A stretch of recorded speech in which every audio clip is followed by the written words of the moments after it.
اعوذ بالله من الشیطان الرجیم بسم الله الرحمن الرحیم.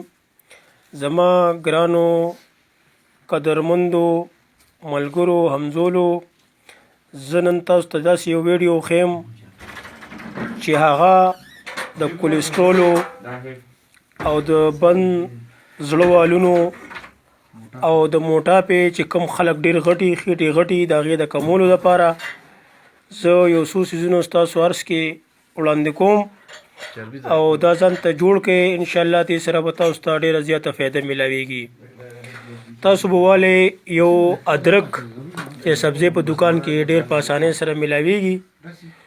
بیا به والئ تاسو اوږه هغه ښه مزېدار سپینه کړئ او یو به واخلئ تاسو د سیب سرکه صحیح شو ار کپ نه والا چی او بل به واخلئ تاسو ګبین نرو مچوي غټو مچوي پاو ګبین به واخلئ. بیا به تاسو لیمبوان واخلئ، لیمبوان به نچوړ کړئ او هغې نه به رس وباسئ.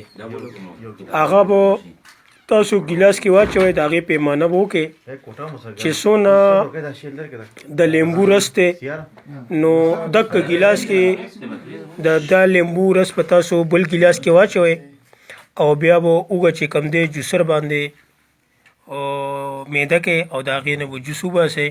هغه به هم دې لیول برابر د دې اوږې نه جوس وباسئ. بیا به تاسو ادرک چې کوم دی جوسر سره ووښئ، هغه به هم دې لیول کې چې کوم دی د هغې نه جوس وباسئ. صحیح شو جي، دا درې څیزونه شو. بیا به چې کوم دی نو دا سیب سرکه ده یو حصه همدغه څونه چې دا ګیلاس کې تاسو نور دغه ښکلي دي رس همدغه برابر به تاسو دا هم وباسئ او څلورو ګیلاسونو کې به واچوئ. دا به بیا تاسو درې واړه یو ځای کې څلور واړه او یو لوښي کې به واچوئ او په اور باندې به کښېږدئ. دا به تاسو ښه مزېدار چې کوم دی نو دغه کې وایشوئ. چې دا تاسو وایشوئ نو دې کې به تاسو یو حصه چې کوم دی نو دا پاتې شي او درې حصې چې کوم دی نو دا وسوځي. کله چې ها لکه درې حصې به دا چې کوم دی نو لکه پاتې شي او یو حصه به وسوځي. بیا هغه درې حصې به تاسو داسې کار وکړئ چې هغه په اور باندې پراته په هغې کې به دا ګبین واچوئ. ګبین به واچوئ او بیا به ښه مزېدار مکس کړئ او بیا تاسو ته مخکې زه دا ښیم. دا چې مونږ د لیمبو رس وښکلو، دا اوس د اوږې رس مونږ وباسو. دا وګورئ، دا اوږې نه به رس وباسئ دغه شانتې. دا به چې کوم دی نو په جوسر باندې میده کې او د دې نه به رس وباسئ. دا بیا ادرک نه وي، ادرک بیا چې کوم دی جوسر باندې دغه شانتې ووښئ او د دې رس وباسئ. دا ادرک دی ور واچو برې غاړې ادرک ور واچو چک کړه.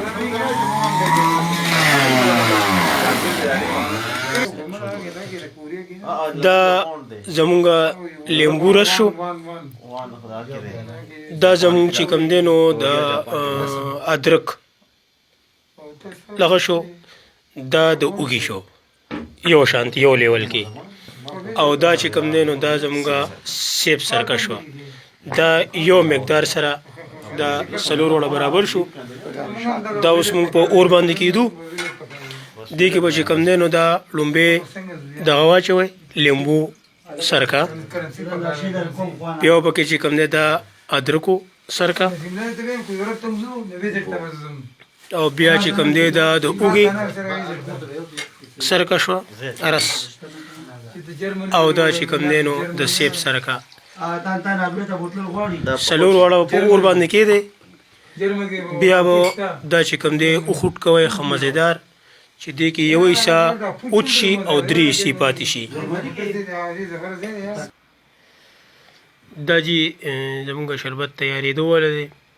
دا به تقریبا 15 نه تر 20 منټ پورې په اور باندې دغه شانتې اور چې دلته څنګه لګېدلی دی په دغه شانتې اور باندې د دې اوس دا شربت تیار شو. د دې یو حصه تقریبا د دې نه وچه شوه او درې حصې پاتې شوې. اوس دا مخکې چې کوم دی نو دی کې دغه اچو شات تاسو ته ښیو. وګورئ جي دا به داسې بیا یو بل لوښي کې ټول واچوئ، یخ لوښي کې صحیح شو را واچوئ.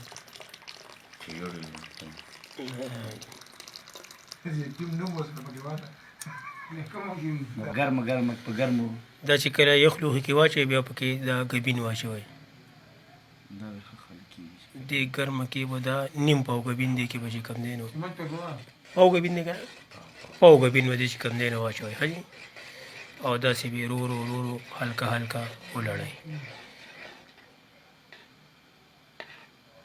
دا سره ازمو شوی دا چې